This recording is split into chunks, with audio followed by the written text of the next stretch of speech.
shortly after the Senate president demanded that Natasha Akpoti must come to apologize to him at the Senate.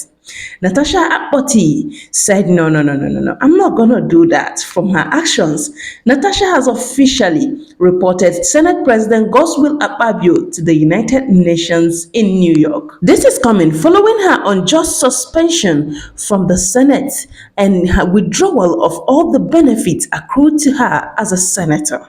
I come with a heavy heart from Nigeria, but first I'd like to apologize to Honorable Kafila Obara.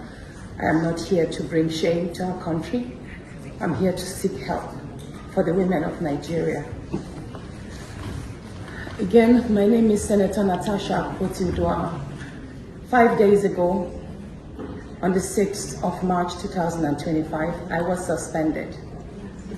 As a senator, I was suspended illegally because I submitted a petition of sexual harassment against the President of the Nigerian Senate, Senator Godswill Akpabio. I thought that by submitting the petition, he would recuse himself, and both of us will submit ourselves to the Committee on Ethics, Privileges and Public Petition for a fair and transparent investigation. But unfortunately, I was silenced and I was suspended. I was suspended for 6 months, amongst many other stringent conditions, such as taking away my security, taking away all the officials, vehicles, and other items that were handed over to me as a senator. My salaries will be cut off. I must not appear anywhere near the National Assembly. And for 6 months, I'm not to introduce myself or present myself as a senator locally in Nigeria or internationally. That means I'm here illegally, but I have no other place to go but to come here and speak to you women, because this is a bigger picture.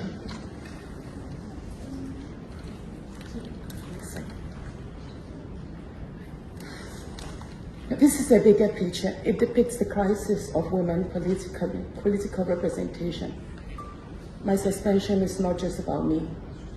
It's about the systemic exclusion of women from political leadership in Nigeria. Women make up 3.6% of political offices, and in the Senate, it's just 2.8. We have 109 men, and only 4 of us are women. So right now, it's 108 with only 3 women. This is a clear case of political victimization, punishment for speaking out against impunity, corruption, and gender-based violence. The United Nations Declaration 48104 declares sexual harassment as a form of gender violence. The Senate's actions are an assault on democracy. I was elected by my constituents to represent them, yet a few powerful men have unilaterally decided to silence their voices by suspending me for 6 months. My call for an open and transparent investigation into harassment allegations have been met with hostility instead of accountability. If a female senator can be treated this way in the full view of the world, imagine what ordinary Nigerian women will go through every day in workplaces. The same Senator Godswill Akpabio was the person that appointed the chairman of the Ethics Committee of the House of the Senate of the Federal Republic of Nigeria. After all said and done, the same ethics and privileges of the Senate of the Federal Republic of Nigeria brought in the report. Senator Godswill Akpabio was the presiding officer that determined the fate and the viability of the report. He was the one that reeled out and hit the gavel that Senator Natasha Akpoti be suspended for 6 months. Then in the second part of the motion, which I think you had, everybody had, was whether or not in the punishment reeled out by the person who was accused, the person who was the presiding officer, the person who was the judge, and the person to whom the report was sent to, was whether or not Senator Natasha Akpoti was to have, before she resumed her legislative duty, put in a written apology to the. I heard with my ears, and I'm sure Nigerians heard, that the nay was higher than the I, but the Senate presidency, the ayes have it. Why did I say so? That that procedure was more grievous than the allegation against Senator Natasha Akpoti.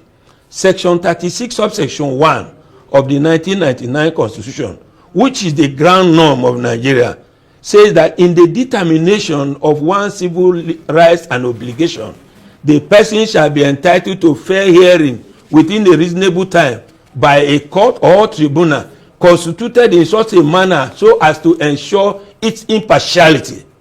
In other words, Nigeria operates the rule of law, and under the rule of law, there are twin pillars of that law.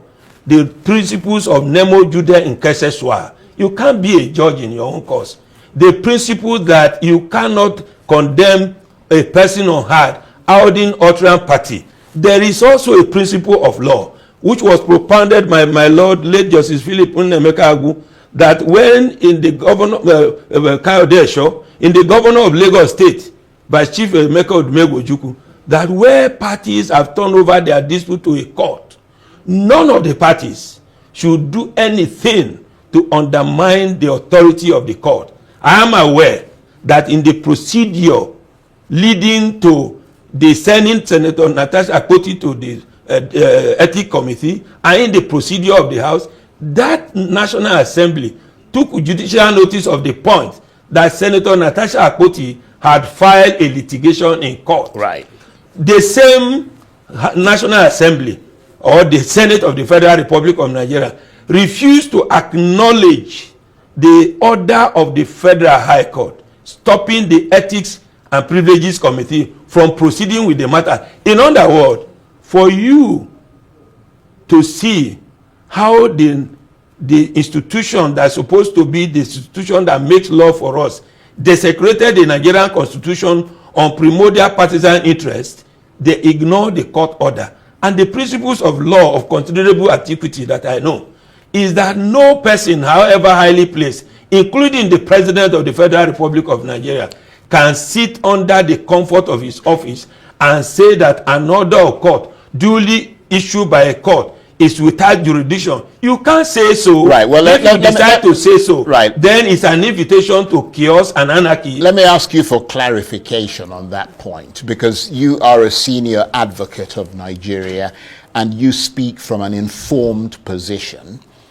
You're well accomplished as a legal eagle in this country. Let's be ineluctably clear. Was the Senate within its rights to proceed regardless of that Federal High Court restraining order? Because their argument is that under Section 60 of the Constitution, they ought to be able to operate and define their own rules and procedures. I will answer your question by asking the question.